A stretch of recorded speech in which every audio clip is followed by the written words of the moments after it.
Hello दोस्तों, कैसे हैं सब लोग। मैं हूं आपका दोस्त अभी सर। लाइव पाठशाला में आपका स्वागत है। जैसा कि आपको दिख रहा है, जनरल साइंस का एक सेशन है। आज हम लाए हैं प्रैक्टिस सेट नंबर 8।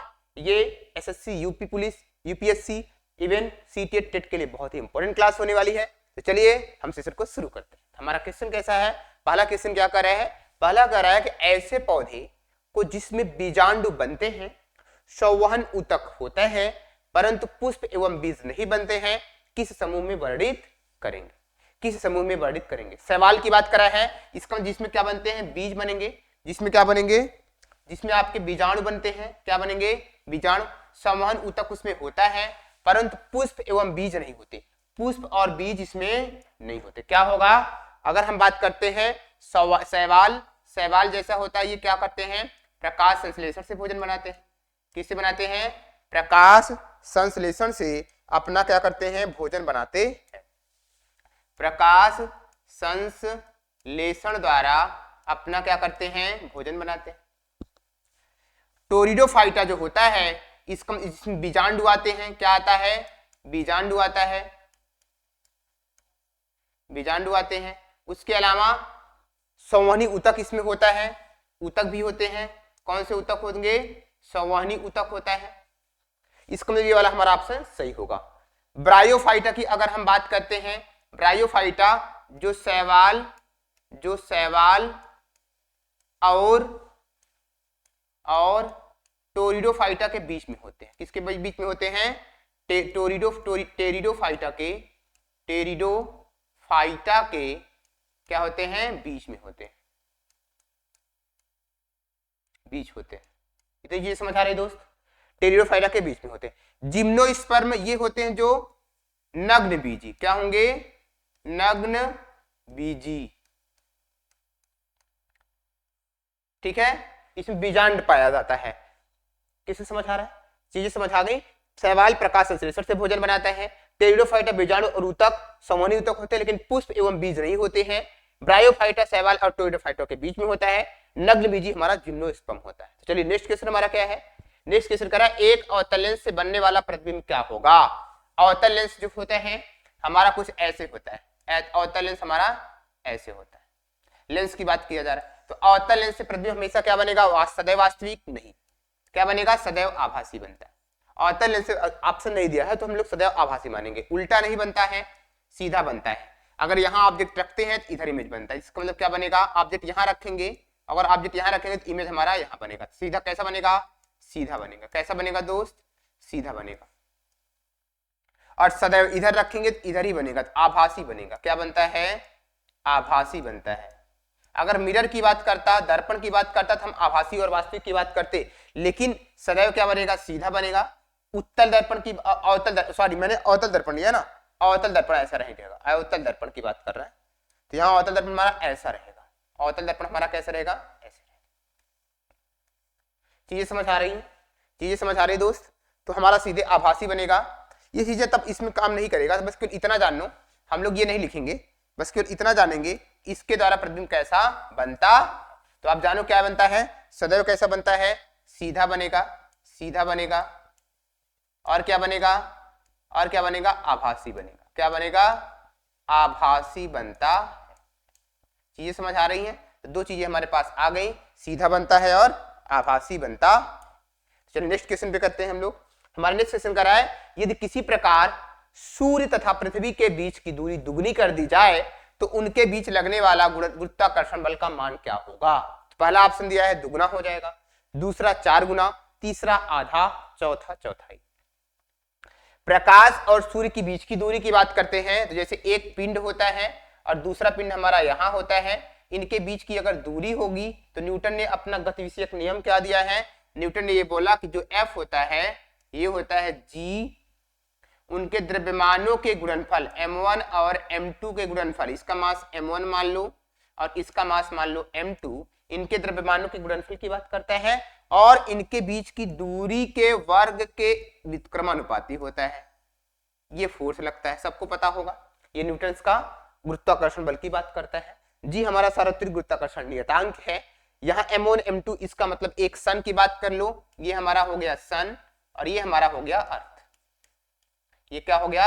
अर्थ हो गया। इनके बीच की दूरी जो होती है, अब हमें कुछ नहीं करना, ये फार्मूला हो गया।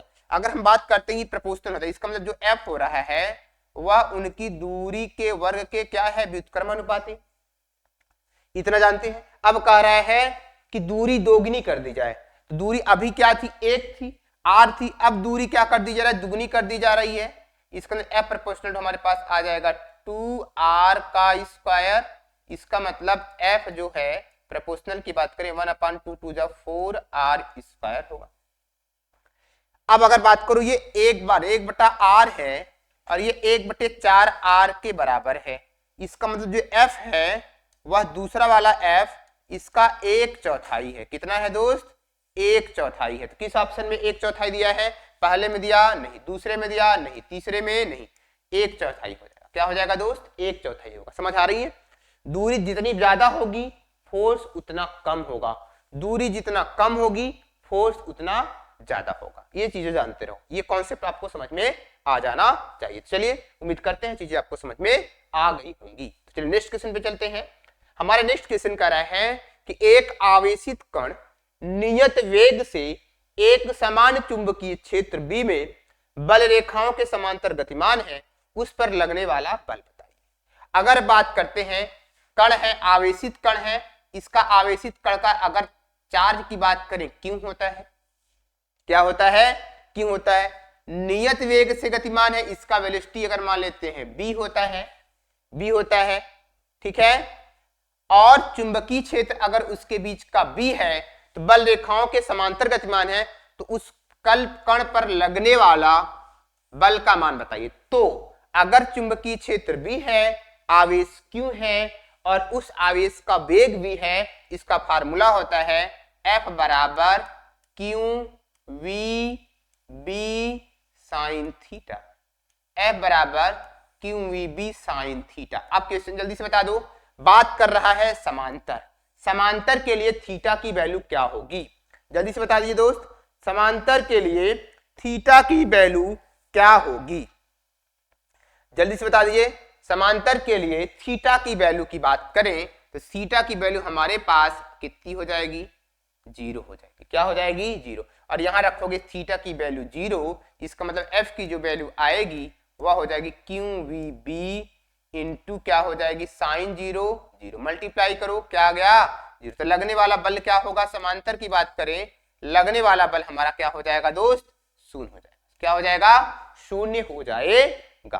तो क्या पहला ऑप्शन होगा, नहीं, दूसरा होगा, तीसरा भी नहीं होगा और चौथा भी नहीं होगा। उम्मीद करते हैं चीजें आपको समझ में आ गई हों।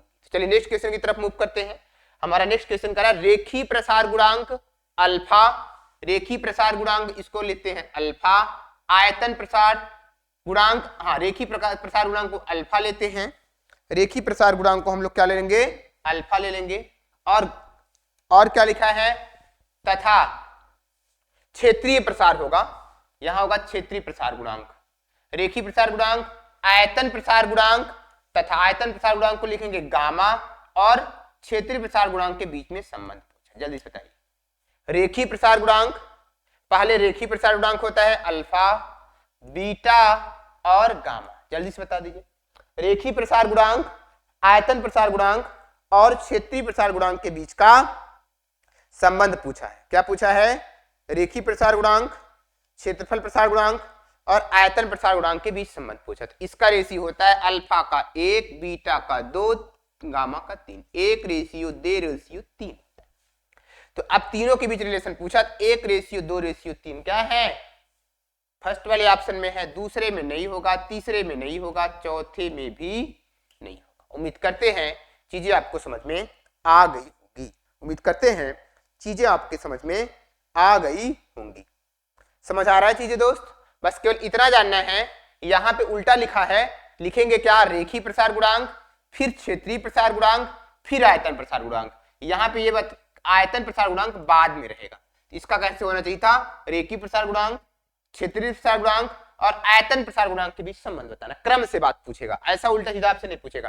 कहेगा रेखीय प्रसार गुणांक, यहाँ ये चीजें उल्टा हो गई है, यहाँ इसको यहाँ होना चाहिए, इसको यहाँ होना चाहिए, रेखीय प्रसार गुणांक, और बात करें क्षेत्रफल प्रसार गुणांक, और आयतन प्रसार गुणांक, ऐसा पहले देना चाहिए था। तो इसका होता है 1:2:3। समझ आ रही चीजें? बहुत अच्छा। चलिए नेक्स्ट क्वेश्चन पे चलते हैं। हमारा नेक्स्ट क्वेश्चन कह रहा है कोई विलयन लाल लिटमस को नीला कर देता है, इसका पीएच मान संभवतः होगा। कोई विलयन है लाल को नीला करेगा, लाल को क्या कर रहा है? नीला कर ले रहा है। अगर लाल को कोई विलयन है और लाल को क्या कर दे रहा है? नीला कर दे रहा है, तो क्या होगा ये हमारा? तो विलयन हमारा क्या होगा? क्षारीय होगा। क्या होगा? क्षारीय होगा। और अगर नीले से लाल हो जाए, नीले से क्या हो जाए दोस्त? लाल हो जाए, तो हमारा विलयन क्या होगा? अम्लीय होगा। विलयन क्या होगा? अम्लीय होगा। क्या होगा? अम्लीय होगा। और अगर विलयन अम्लीय है तो पीएच मान जो होगा वह 0 से 7 के बीच होगा। कितना होगा? 0 से 7 के बीच होगा। और अगर हमारा क्षारीय है तो 7 से ज्यादा होगा और 14 तक होगा। 7 से ज्यादा 14 तक। इसका मतलब अगर हमारा क्षारीय है तो पीएच मान कितना होगा? 7 से ज्यादा। किसमें ये 7 होगा? नहीं, 7 होगा तो क्या होगा? उदासीन होगा। क्या होगा? उदासीन होगा। उदासीन होगा। 1 होगा तो अम्लीय होगा। अम्लीय होगा, मैंने लिखा दिया ना यहाँ पे 0 से 7। कहेगा 4 है तो 7 से कम है तो भी हमारा क्या होगा? अम्लीय होगा। कह रहा है 7 है तो उदासीन, 10 है तो हमारा 7 से ज्यादा आ गया तो ये हमारा हो जाएगा क्षारीय, और यही हमारा आंसर होगा। तो विलयन क्या हो रहा है? क्वेश्चन ऐसे पूछेगा लाल लिटमस को नीला करेगा तो क्षारीय, और क्षारीय क्या होगा? जब विलयन 7 से उसकी पीएच वैल्यू 7 से ज्यादा हो जाए। पीएच की बात करें 0 से 7 रहेगा। 0 से 7, 0 से ज्यादा 7 से कम यहां लिख देंगे तो ज्यादा बेहतर रहेगा। 0 से कम 7 से, 0 से ज्यादा 7 से कम, तो क्या होगा? पीएच वैल्यू हमारा होगा अम्लीय। 7 से ज्यादा 14 से कम तो पीएच वैल्यू हमारा क्या हो जाएगा? क्षारीय। तो क्षारीय हमारा 10 में होगा। राइट आंसर हमारा ये। उम्मीद करते हैं क्वेश्चन आपको समझ में आ गया होगा। चलिए बेटा नेक्स्ट क्वेश्चन लेते हैं दोस्त। करेक्ट CIF में कौन सा संकरण होगा? बस इतना जानते हैं, sp3 sp2 संकरण जब आपको पढ़ेंगे समझ आएगा, sp3d होगा। sp3d संकरण पाया जाता है। sp2 नहीं होगा, sp2d नहीं होगा, sp3 नहीं होगा, sp2 भी नहीं होगा, तो d वाला होगा। चलिए मार्स गैस है, मार्स गैस है तो यहां होगा मीथेन, एथेन और प्रोपेन और ब्यूटेन। बताओ मार्स गैस जो दलदली स्तंभ में पाई जाती है, जो हमारे धानों के खेतों में पाई जाती है ना? कहां कहां पाई जाती है मार्स गैस? वो होती है जैसे मीथेन होती है। मार्स गैस क्या होती है? मीथेन। कहां पाई जाती है? इसको देखो कहां पाई जाती है ना? जानवरों अगर हैं, जानवर क्या करते हैं? जानवर जुगाली करते हैं, जानवरों के जुगाली में। और कहां पाया जाता है? जो जुगाली करते हैं वहां पे धान के खेत में, धान के खेतों में होता है। और कहां दोस्त? दलदली स्थानों पे। कहां होते हैं? दलदली स्थानों में पाया जाता है। कहां? दलदली स्थानों पे, दलदलीय स्थानों पर।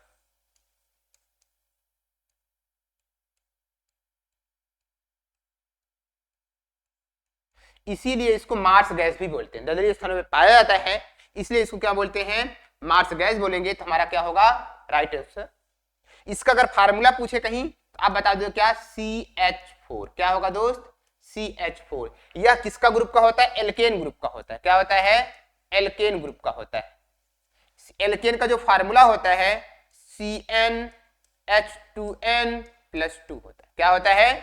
CnH2n+2 होता है। अगर n की वैल्यू हम लोग क्या लेंगे? क्रम से लें, n 1 ले तो यहां होगा C1 और H 2 1 2 2 2 4, 2 + 2 4। n बराबर अगर 2 ले लेते हैं तो ये हो जाएगा n की जगह 2 रखो तो 2 दूना 4, 4 2 C2H6 होगा। पहले आएगा मीथेन फिर आ जाएगा एथेन। क्या आ जाएगा? एथेन आ जाएगा। इसका मतलब एथेन हमारा होता है C2H6। क्या होगा? C2H6 होता है। अगर पूछेगा प्रोपेन, प्रोपेन होता है 3 ले लो, 3 ले लो। अगर n बराबर हम ले लेते हैं 3, इसका मतलब हो जाएगा C3H क्या हो जाएगा? H8 हो जाएगा। 3 दूना 6, 6 2 8। तो ये प्रोपेन होता है C2C3H8 C3H8। पूछेगा ब्यूटेन, ब्यूटेन में आप 4 ले लोगे, ये हो जाएगा C4H10। सारे हमारे हो जा रहे हैं एल्केन ग्रुप के। इसका मतलब हमारा methane CH4, ethane C2H6, propane C3H8 और ब्यूटेन C4H10। तो ये सारे एल्केन ग्रुप के हैं हमारे। तो अगर पूछेगा मार्स गैस, मेथेन होगा। नेक्स्ट क्वेश्चन पूछेगा जंग लगना एक प्रक्रिया है, जल्दी से बता दीजिए। जंग लगना एक प्रक्रिया है, बहुत ही आसान सा क्वेश्चन है, आप जल्दी से बता दीजिए। जंग का लगना एक प्रकार का कौन सी क्रिया है? अब चयन बिल्कुल नहीं, ऑक्सीकरण क्रिया। क्या है? ऑक्सीकरण क्रिया होता है। इसमें जो हाइड्रोजन होता है ना, प्रोटॉन की संख्या कम हो जाती है ना। चलिए, हाइड्रोजन की संख्या घटती। पेट्रोलियम का शुद्धिकरण किया जाता है, सरल आसवन द्वारा नहीं होगा, प्रभाजी आसवन द्वारा होता है। ये आसान सा क्वेश्चन है। पेट्रोलियम का जो शुद्धिकरण किया जाता है वह प्रभाजी आसवन द्वारा किया जाता है। पेट्रोलियम का शुद्धिकरण प्रभाजी आसवन द्वारा किया जाता है। नेक्स्ट क्वेश्चन कह रहे हैं इनमें से कौन सा बेयर अभिकर्मक के नाम से जाना जाता है? बहुत ही अच्छा क्वेश्चन है। बेयर अभिकर्मक किसे कहते हैं? जब पोटेशियम परमैंगनेट का क्षारीय विलयन, पोटेशियम परमैंगनेट का क्षारीय विलयन KMNO4 का, KMNO4 का कैसा सॉल्यूशन हो, कैसा सॉल्यूशन हो दोस्त? या हो बेसिक सॉल्यूशन हो। क्या हो? Basic solution. पोटेशियम परमैंगनेट, इसको बोलते हैं क्या? लाल दवा। क्या बोलेंगे? लाल दवा। लाल दवा या कीटाणुनाशक के रूप में किया जाता है। लाल दवा होता है। जैसे इसको क्या करते हैं? पानी को शुद्ध करने में यूज किया जाता है। कहां? पानी को शुद्ध करने में प्रयोग होता है। पानी को शुद्ध करना है तो पोटेशियम परमैंगनेट लाल दवा डालते हैं। इसके अलावा पानी को शुद्ध करने में और क्या लगाते हैं? क्या डालते हैं? Bleaching powder. क्या डालते हैं दोस्त? ब्लीचिंग पाउडर लगाते हैं, डालते हैं ब्लीचिंग पाउडर, ये लगाते हैं। ब्लीचिंग पाउडर का नाम क्या है? कैल्शियम हाइपोक्लोराइड, CaOCl2 इसको बोलते हैं। इसका नाम क्या है? Calcium hypochloride. क्या होगा? क्लोराइड होता है। या इसको बोलते हैं कैल्शियम ऑक्सीक्लोराइड। क्या बोलेंगे? Calcium oxychloride. तो ये देखो KMNO4 लाल दवा, KMNO4 का जो बेसिक सॉल्यूशन होता है उसी को बोलते हैं क्या? उसी को बोलते हैं बेयर अभिकर्मक। क्या बोलेंगे? उसी को बोलते हैं बेयर अभिकर्मक। पोटेशियम परमैंगनेट लाल दवा होती है। या पानी को शुद्ध करने में, जैसे गांव में जो हमारे कुएं होते हैं, तो बरसात का समय आता है उसमें कीटाणु वगैरह ज्यादा पनपने लगते हैं, तो सरकार इसको प्रोड्यूस करती है क्या? लाल दवा डालने के लिए, या ब्लीचिंग पाउडर देती है। उसमें डालेंगे, उससे जो हमारे कीटाणु होते हैं पानी में वो खत्म हो जाते हैं और पानी पीने योग्य हो जाता है।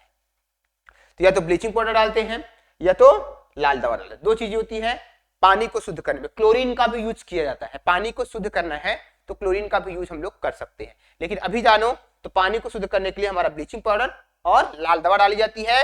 ब्लीचिंग पाउडर का फार्मूला CaOCl2 होता है और लाल दवा का फार्मूला होता है KMNO4। चलिए आगे बढ़ते हैं। नेक्स्ट क्वेश्चन क्या है? SO2 का जलीय विलयन क्या है? जल्दी से बता दीजिए, बहुत ही आसान सा क्वेश्चन।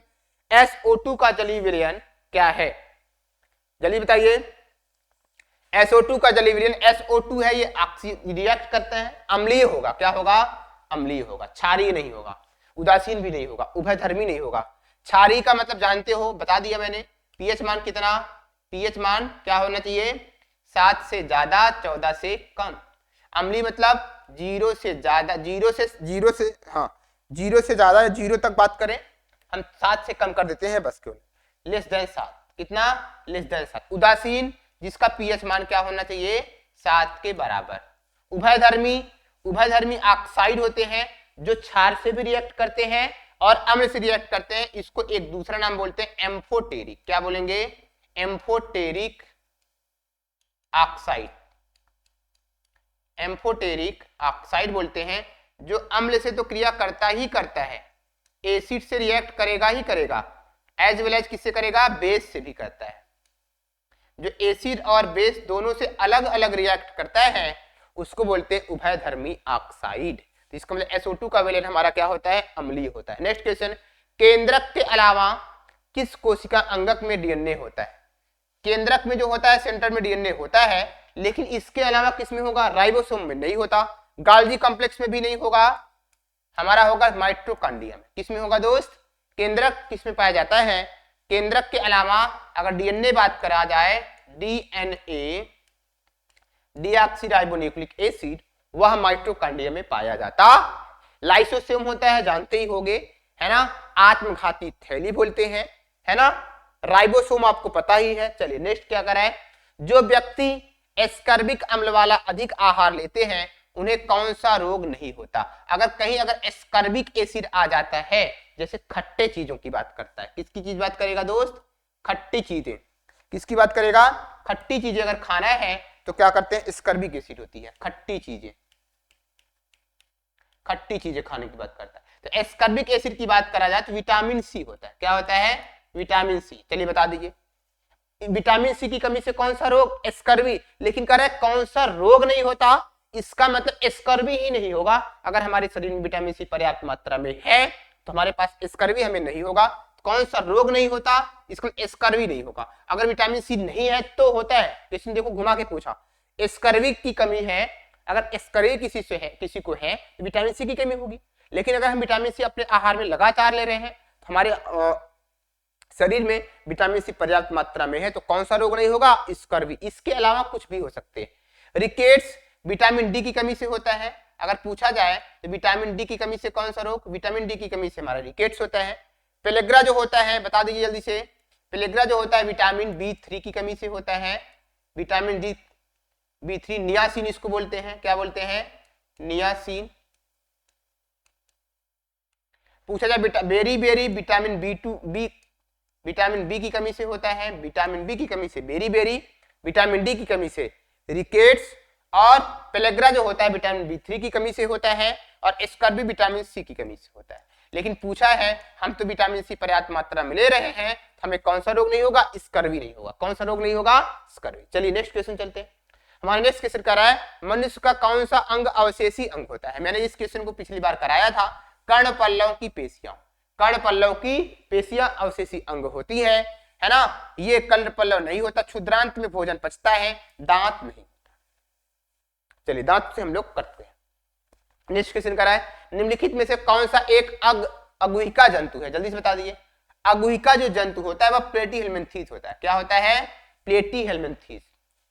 प्लेटीहेल्मिन्थीस जो होता है वह अगर कहीं भी आपको हेल्मिन्थीस आ जाए, क्या आ जाए, हेल्मिन्थीस आ जाए, तो इसका मतलब ये अगुहिका होता है इसके अंदर, है ना, है ना। एनलिडा की बात करते हैं, इसमें जो आता है जैसे हो गया जोंक, और क्या हो गया, केचुआ, ये होता है एनिलिडा में। चलिए ये क्या होता है, एनिलिडा में होता है। इतनी चीजें समझ आ रही हैं, इतनी चीजें दोस्त समझ आ गई, इतनी चीजें दोस्तों समझ आ रही कि नहीं आ रही है? चलिए अब चलिए बता दीजिए, है ना। चलिए आपसे पूछा है इकाइनोडर्मेटा। इकाइनोडर्मेटा मतलब होता है जो ऐसे जो हमारे इंसेक्ट्स होते हैं जिनके शरीर में कैल्शियम का आवरण पाया जाता है। क्या पाया जाता है, कैल्शियम का एक क्या होता है, कंकाल पाया जाता है, जैसे स्टार फिश।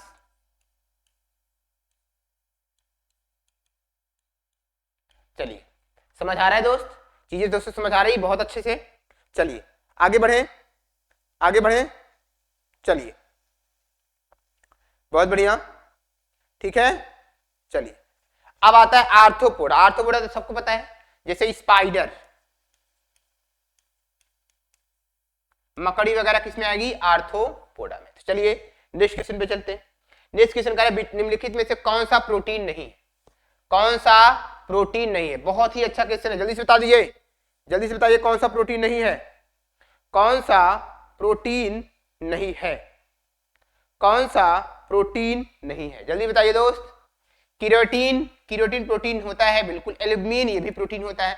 फाइब्रिन ये भी हमारा प्रोटीन होता है। हिपैरिन हमारा प्रोटीन नहीं होता, ये हमारा एक प्रकार से क्या है, एक एंजाइम है। हिपैरिन होता है जो हमारा अग्नाशय से स्रावित होता है। तो चलिए या ब्लड वगैरह से रिलेटेड होता है ये, है ना। तो कौन सा प्रोटीन नहीं है, कीरोटीन, एल्ब्यूमिन फाइब्रिन प्रोटीन है, हेपेरिन नहीं है। चलिए नेक्स्ट क्वेश्चन। हमारा नेक्स्ट क्वेश्चन क्या है, स्तनियों के कशेरुक में किस प्रकार का सिंड्रोम पाया जाता है? किस प्रकार का सिंड्रोम पाया जाता है? तो जल्दी से बता दीजिए। एम्फीप्लॉटन। क्या होगा? उभय पट्टी एम्फीप्लॉटन पाया जाता है। समझ आ रहा है? बस इतना जानेंगे। नेक्स्ट क्वेश्चन कह रहा है कि प्रकाश की अनुपस्थिति में क्या बढ़ेगा? प्रकाश की अगर अनुपस्थिति है तो क्या होता है? जल्दी से बताइए। ये एकदम आसान सा क्वेश्चन है। प्रकाश की अनुपस्थिति में क्या बढ़ेगा? प्रकाश की अनुपस्थिति में क्या बढ़ेगा? जल्दी बताइए। प्रकाश अगर ज्यादा रहेगा तो जल अधिग्रहण होगा? हाँ होगा। क्या बढ़ेगी बात करा है? तो पर्णफलक का विस्तारण होगा। क्या होगा? ये नहीं होगा जल का उद्गरण, पारों का लंबन नहीं होगा, खनिज कलम का उद्गरण नहीं होगा। इसका मतलब क्या होगा? पर्णफलक का विस्तारण होता है। चलिए आगे बढ़ते हैं। फलीदार पौधों में आणविक नाइट्रोजन को अमोनिया में बदलने के लिए कौन सा एंजाइम उत्तरदायी होता है? तो नाइट्रोजन के लिए जितने भी नाइट्रोजन वाले होंगे सब उत्तरदायी होंगे। नाइट्रोजन नाइट्रोजिनेसिस और नाइट्रेट रिडक्टेज। पहला नाइट्राइट रिडक्टेज होता है, बिल्कुल। दूसरा नाइट्रोजिनेज बिल्कुल होता है। नाइट्रेट रिडक्टेज सारा हमारा नाइट्रेट नाइट्राइट की बात करता है। इसका मतलब आणविक नाइट्रोजन को अमोनियम बदलेगा। इसका मतलब हमारा क्या होगा? सारे सही हैं। सारे हमारे ऑप्शन क्या होंगे? नाइट्रोजन से जहां भी आएगा और नाइट्रोजन से अमोनियम बदलेगा, इसका मतलब हमारे चारों ऑप्शन हमारे क्या हैं? सही है। बहुत ही अच्छा। चलिए नेक्स्ट क्वेश्चन करते हैं। सरसों को पुष्प पढ़ाते समय निम्नलिखित में से कौन सी पद्धति ज्यादा अच्छी होगी? बताइए। ये तो आसान सा क्वेश्चन है, तो आप लोग कर लोगे। सबसे आसान सा क्वेश्चन ये आपका पेडागोजी वाला क्वेश्चन आ गया। तो आप बता सकते हो क्या होगा? जल्दी से बता दीजिए। एक लाइन का क्वेश्चन है, जल्दी से बताइए क्या होगा? बताइए दोस्त, बताइए। बहुत आसान। कर लोगे? कर लोगे कि नहीं? बहुत आसान सा क्वेश्चन। इसका मतलब जाओगे, है ना, बच्चों के पास कहीं घुमाने ले जाओगे तो आप बच्चों को दिखाओगे हाँ ये पुष्प है। क्षेत्र भ्रमण विधि। क्या लगाएंगे? क्षेत्र भ्रमण विधि।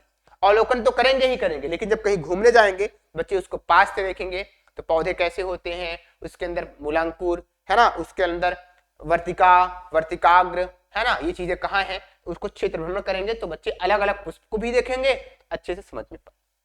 कह रहा है क्या? पृथ्वी के चुंबकीय क्षेत्र का ऊर्ध्वाधर घटक शून्य होता है। किस जगह पर शून्य होता है?